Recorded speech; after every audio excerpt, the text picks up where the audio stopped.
क्या करें क्या ना करें ये कैसी मुश्किल है, कोई तो बता दो भाई इस वोकैबुलरी का हल ओ मेरे भाई।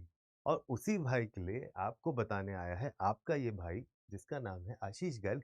तो सेशन के एंड तक बने रहिएगा, क्योंकि वोकैबुलरी को कैसे बनाना है आसान और कैसे आपको याद करने हैं ये सारे के सारे वर्ड्स, उन्हीं के साथ आपको लेके आया हूं मैं इस सेशन में। तो मेरे साथ बने रहिए यहाँ पर, और आपको मैं बताऊंगा कि किस तरीके से आप अपने वोकैबुलरी को कर सकते हैं बेहतर से बेहतरीन। तो बिना किसी देरी के आइए शुरुआत करते हैं हम इस सेशन की, जहां पर मैं लेके आया हूं कुछ वर्ड्स और कुछ आसान तरीके उन वर्ड्स को याद करने के। तो चलिए, पहला जो आपके सामने वर्ड आता है वो है मल्टीफेरियस। मल्टीफेरियस में मल्टी तो आपके ऊपर लिखा है, मल्टाई का मतलब होता है बहुत सारी चीजें हो जिसमें। एक एडजेक्टिव है, so having many varied parts और एस्पेक्ट्स। सो मल्टीफेरियस मतलब जिसके बहुत सारे एस्पेक्ट्स हों, बहुत सारे पार्ट्स हों किसी चीज के, बहुत ज्यादा एस्पेक्ट्स हों, तो उसको हम बोलते हैं मल्टीफेरियस। मतलब somebody who is diverse, somebody who has many virtuoso, numerous, various, varied, मतलब बहुत सारे। ठीक है ना, कहते हैं ना इसके the various features of this particular machine is this. तो आपने बहुत सारे वेरियस फीचर्स लिख दिया, and then those various features are called multifarious. ठीक है, so the multifarious local and ethnic traditions that are found in the US. मतलब US में यू फाइंड डिफरेंट डिफरेंट तरीके के एथनिकसिटी मिलते हैं, ट्रेडिशंस मिलते हैं, जैसे इंडिया में भी मिलते हैं आपको। तो उसको आप क्या बोलते हैं? मल्टीफेरियस कहते हैं, बोलते हैं मल्टीफेरियस। चलिए, अगला वर्ड है, आई होप आपको ये समझ में आ गया होगा। Next word is torpor. What is this torpor? तोड़ फोड़। ठीक है तोड़ फोड़। तो तोड़फोड़ is noun, it's a state of physical और मेंटल इनएक्टिविटी। समझे ना, वैसे रहता टूटा फूटा पड़ा है, टूटा तोड़ फोड़ मचाने के बाद तुम टूटे फूटे से पड़े हो, कहते हाय थक गए हम तो भाई, अब क्या करें जीवन में, बहुत ज्यादा थक गए।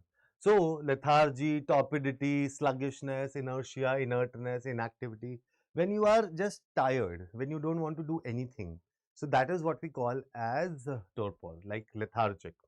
लेथार्जिक के लिए हमने एक और वर्ड किया था, रिमेंबर, जब हम लस्सी पी के क्या करते हैं, तो लैसीट्यूड, या आलसी इंसान के एटीट्यूड को लैसीट्यूड, वो वर्ड भी यहाँ पर आप लिख सकते हो। ही spent most of the journey in a state of torpor. मतलब उसने बहुत सारा जो जर्नी थी ना, जो जर्नी में मेरे को लेथार्जिक पड़े हुए निकाली। ठीक है, कुछ लोग होते हैं ना जो जैसी जर्नी स्टार्ट होती है उनको नींद आ जाती है। ठीक है ना, बहुत सारे लोग, they don't enjoy the terrain, they don't enjoy the country side, they just sleep, है ना, ऐसे बहुत लेथार्जिक से पड़े रहते हैं। तो वो उसके लिए ये सेंटेंस यहाँ पर बनाया गया। तो तोड़फोड़ करके हम थक गए यार। ठीक है, या फिर आप इसको खिचड़ी से याद कर लो। मैं बोलती है ना हंसा, अरे मैं तो थक गई भाई साहब, ए प्राफुल मैं तो थक गई भाई साहब। तो दैट इज तोड़फोड़, दैट इज नाउ। ठीक है, अगला वर्ड यहाँ देखते हैं, audacious. Now audacious is an adjective. Audacious ऐसा इंसान होता है जो बोल्ड होता है, डेयरिंग होता है, जो मतलब स्ट्रेट फॉरवर्ड अपनी बात सामने रख दे किसी के, उसको बोलते हैं audacious. So showing a willingness to take surprisingly bold risk. जब आप किसी चीज के ऊपर बोल्ड रिस्क लेते हो या आप ओडेशियस होते हो उस चीज के लिए, तो that is what we call, so something that is bold, daring, fearless, intrepid, brave, unafraid, that is called audacious. So audacious क्या होता है? Audacious is something where आप अपनी बात को स्पष्ट रूप से जब सामने रख देते हो ना किसी के, तो उसको बोलते हैं हम audacious। The audience were left gasping at his audacious exploits। ठीक है ना, मतलब वो एकदम से वो ऐसे हो गए थे जिस तरीके से वो सामने बोल रहे थे।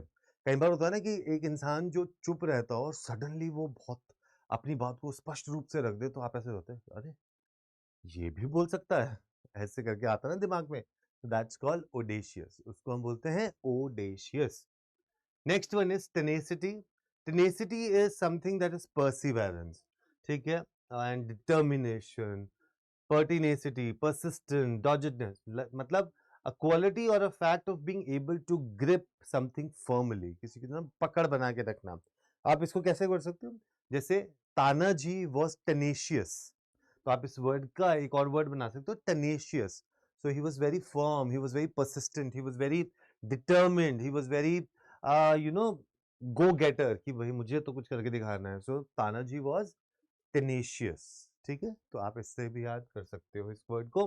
the tenacity with which he stuck to his story. So tenacity मतलब with very firmness, with very boldness, with very persistent behavior, perseverance, जो continuously चलता रहे, उसको हम बोलते हैं tenacity. क्या बोलते हैं उसे?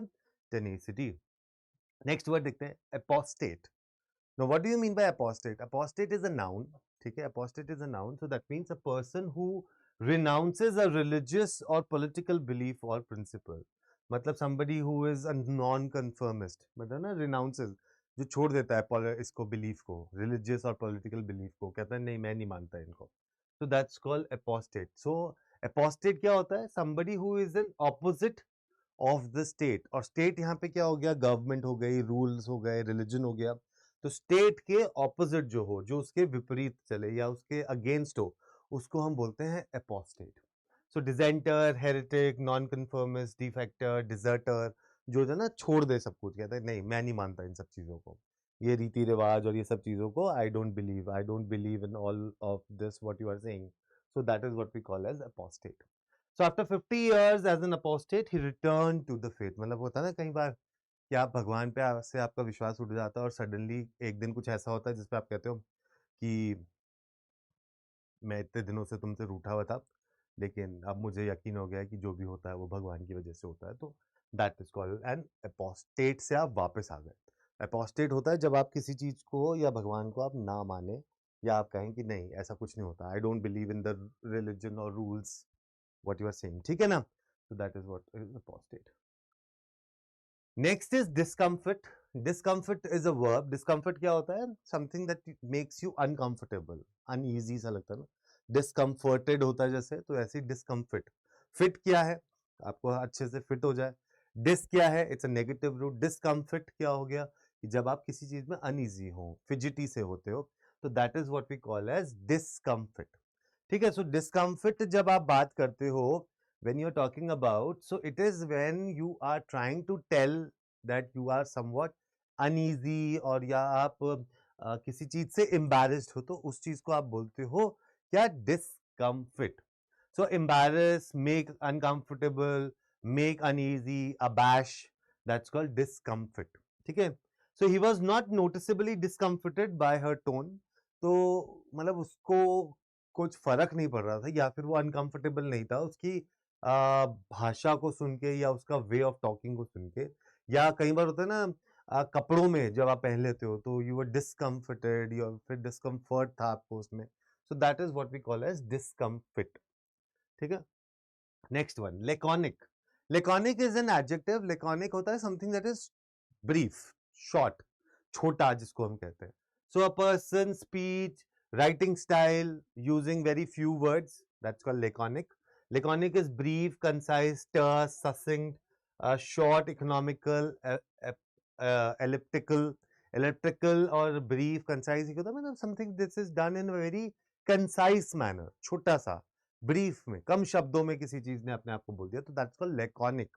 So his laconic reply suggested a lack of interest in the topic. कई बार होता है ना कि आप सिर्फ जवाब देने के लिए जवाब दे रहे हो. हाँ, अच्छा, हो जाएगा, कर देंगे, ओके. तो इसका मतलब आपको इंटरेस्ट नहीं है.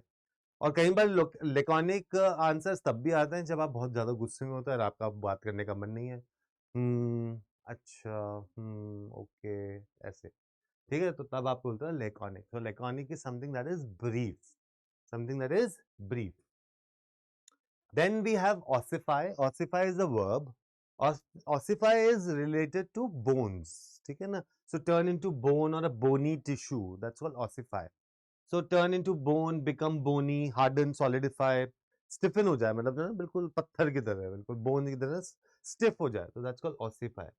So these cartilages may ossify. Cartilages जो printer में लगाते हैं, वो कभी सिर्फ सूख के solid वाली जो form ले लेती हैं, वो ना बिल्कुल सख्त हो जाती हैं. So that is called ossify.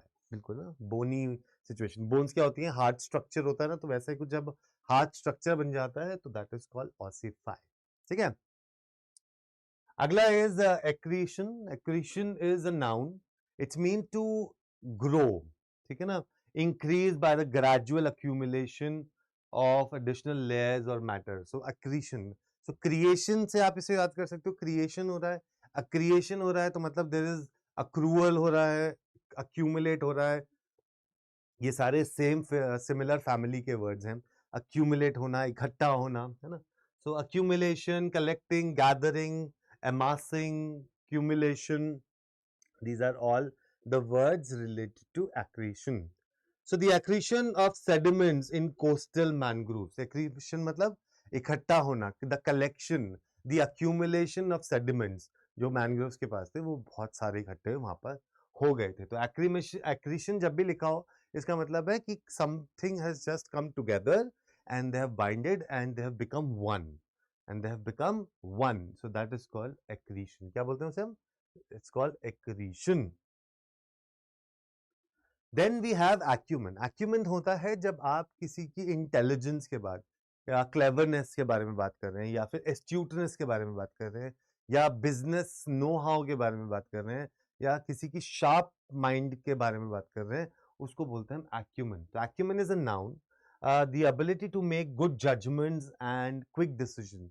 जब कोई बहुत जल्दी जल्दी डिसीजन बना लेना और जिसका बिजनेस एक्यूमेन कहते हैं ना, जब बहुत अच्छा हो कि यहाँ इन्वेस्ट करना चाहिए या नहीं करना चाहिए, that's called acumen. So something that is astuteness, awareness, acuity, sharpness, that is what we call as acumen.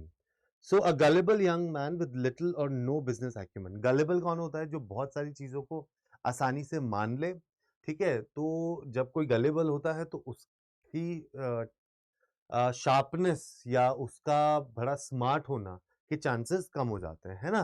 तो क्योंकि वो वल्नरेबल है और थोड़ा सा गलेबल है, तो हम ये कह सकते हैं कि गलेबल is the opposite of the word acumen. हम ये बोल सकते हैं दैट गलेबल इज, ठीक है, नॉट एग्जैक्टली बट या to an extent it is an antonym to it, ठीक है।